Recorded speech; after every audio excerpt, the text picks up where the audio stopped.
ভাবো তো কেমন হবে যদি কখনো চাঁদ ধীরে ধীরে আমাদের পৃথিবীর কাছে আসতে থাকে, ফলে আমাদের পৃথিবীতে বড় বড় সুনামি এবং অনেক ভয়াবহ ভূমিকম্প দেখা দিতে থাকে এবং এমন একটা উপক্রম দেখা যায় যে চাঁদ আমাদের পৃথিবীতে আছড়ে পড়বে এবং পৃথিবী প্রায় ধ্বংসের মুখে। তো আজকে তোমাদের জন্য এমনই একটা সায়েন্স ফিকশন সার্ভাইভাল মুভির গল্প নিয়ে হাজির হয়েছি।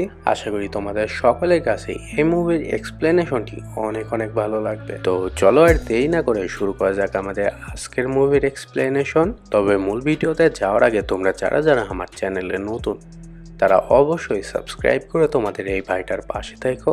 গল্পের শুরুতে আমাদের একটি স্পেস স্টেশনে তিনজন অ্যাস্ট্রোনটকে দেখানো হয়। তাদের মধ্যে থেকে দুইজনই স্পেস স্টেশনের বাইরে স্পেস স্টেশনের কিছু পার্টস ঠিক করছিল।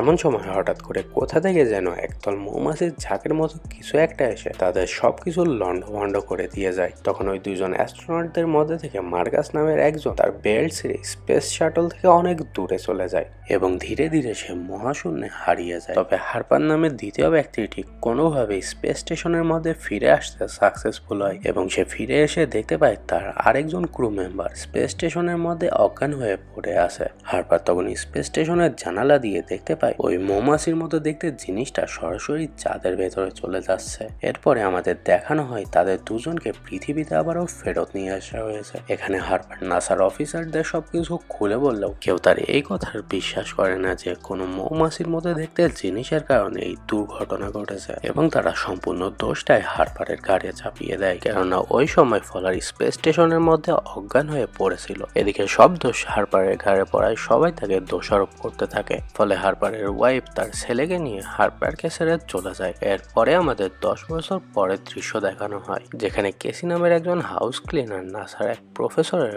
অফিস পরিষ্কার করছিল এবং সে প্রফেসরের রুমে গিয়ে প্রফেসরের কম্পিউটার থেকে চাঁদের কিছু তথ্য চুরি করে নেয়। এরপরে সে সরাসরি নাসার হেডকোয়ার্টারে ফোন করে এবং সে তাদেরকে বলে চাঁদের স্থান পরিবর্তন হচ্ছে এবং চাঁদ সরাসরি আমাদের পৃথিবীর দিকে ধেয়ে আসছে।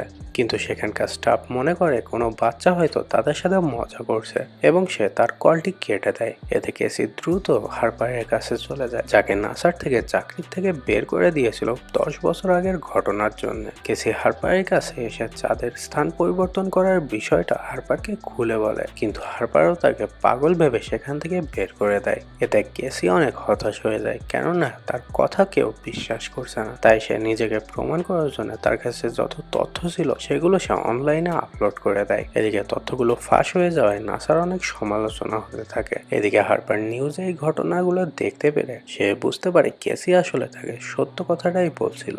এতে হারপার কেসিকে খুঁজতে লাগে এবং অবশেষে কেসিকে সে একটি বারে খুঁজে পায়। তাদের দুজনের কথা হলে কেসি হারপারকে সবকিছু খুলে বলে এবং সে হারপারকে জানায় চাঁদ মূলত মানুষের তৈরি। এতে প্রশ্ন ওঠে চাঁদ তাহলে কিভাবে চলছে। এতে কেসি বলে চাঁদের মধ্যে মানুষ এমন একটা জিনিস রেখে দিয়েছে যেটার কারণে চাঁদ নিজের অভ্যন্তরীণ শক্তিকে কাজে লাগিয়ে নিজে নিজেই চলতে পারছে। অন্যদিকে আমরা দেখতে পাই নাসা চাঁদে একটি রকেট পাঠায় সেই রহস্য বের করার জন্য এবং রকেটটি যখন চাঁদের অরবিটালে পৌঁছায় তখন রকেটে থাকা অ্যাস্ট্রোনটরা দেখতে পায় চাঁদের মধ্যে বিশাল এক গর্ত এবং তারা ওই গর্তের মধ্যে একটি অবজারভেশন ডিভাইস পাঠায় এবং তারা বুঝতে পারে চাঁদের মধ্যে থাকা ওই গর্তটি প্রায় 24 কিলোমিটার দীর্ঘ। তারা চাঁদকে অবজার্ভ করছিল, তখনই হঠাৎ করে ওই গর্তের মধ্যে থেকে আবারও সেই মৌমাছির ঝাঁকের মতো দেখতে জিনিসগুলো বেরিয়ে আসে এবং ওই স্পেস শাটলে আক্রমণ করে সেখানে থাকা সবাইকে মেরে ফেলে। আর এটা দেখে নাসার সকলে অনেক ঘাবড়ে যায়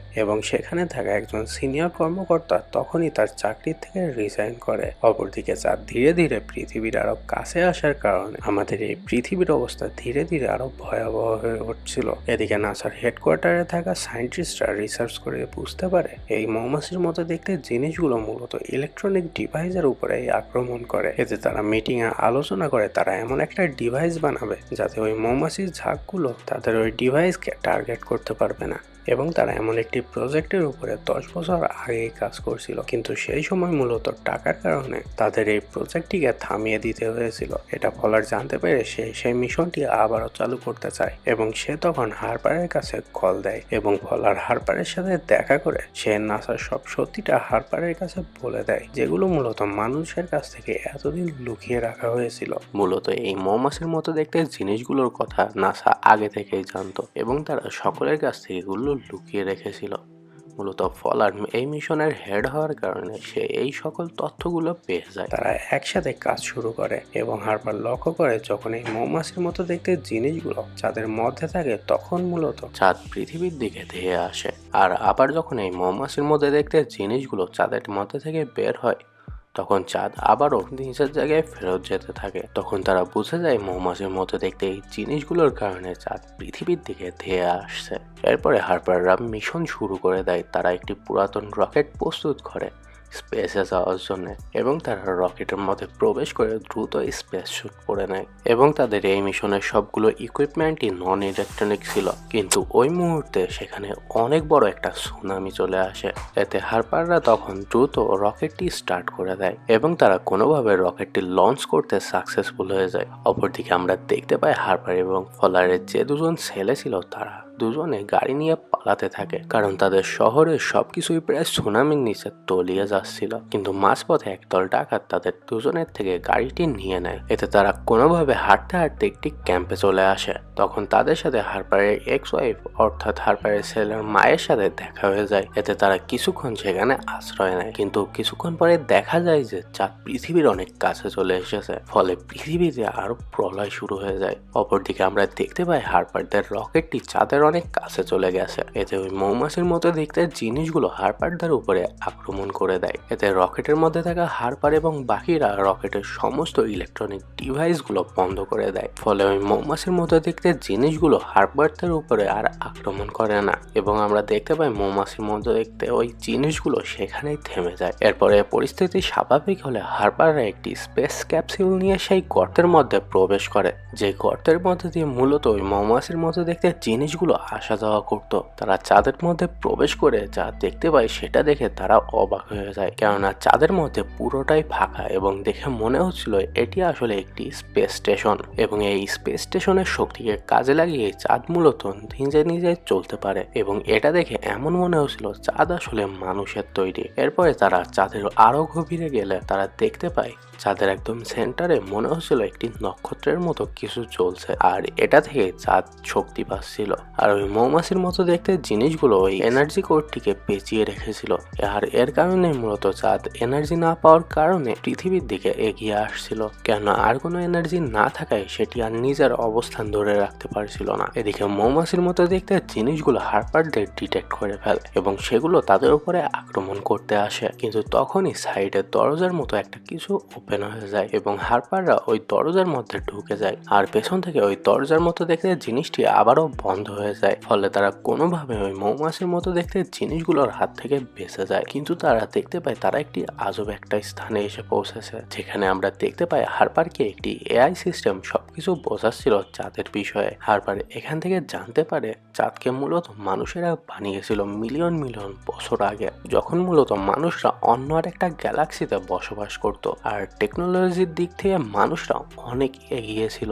সেই সময় মানুষেরা একটি এআই রোবট বানিয়েছিল যেটা মূলত মানুষের বিপক্ষে চলে যায় এবং ওই এআই রোবটটি মানুষের কথা চিন্তা না করে শুধু নিজের কথাই চিন্তা করতে থাকে এবং মানুষকে তার শত্রু মনে করতে থাকে। ফলে সেটা একে একে মানুষকে আক্রমণ করে শেষ করতে থাকে। ফলে সেই সময় মানুষেরা আর কোনো উপায় না পেয়ে চাঁদের মতো একটি বড় স্পেসশিপ বানায়, যেটা মূলত আমাদের আজকের এই চাঁদ। আর এই চাঁদের কাজ ছিল মানুষের জন্য একটি বসবাসযোগ্য গ্রহ খুঁজে বের করা। এআই রোবটটি তাদের ওই গ্যালাক্সিটিকে ধ্বংস করে ফেলে এবং সকল মানুষ মারা যায়। এদিকে চাঁদ তখন আমাদের এই বর্তমান পৃথিবীকে খুঁজে পায় মানুষের বসবাসযোগ্য একটি গ্রহ হিসাবে এবং তখন থেকে চাঁদ আমাদের পৃথিবীর চারিদিকে ঘুরতে থাকে। আর ওই স্পেসশিপে থাকা ডিএনএ এর সাহায্যে পৃথিবীতে আবারও মানুষের জন্ম হয়, আর তখন থেকে মানুষ পৃথিবীতে বসবাস শুরু করে। কিন্তু এত বছর পরে ওই এআই রোবটটি পৃথিবীর সন্ধান পেয়ে যায় এবং ওই এআই রোবটটি এসে চাঁদের মধ্যে আশ্রয় নিয়েছে। আর ওই মৌমাছির মতো দেখতে জিনিসগুলোই মূলত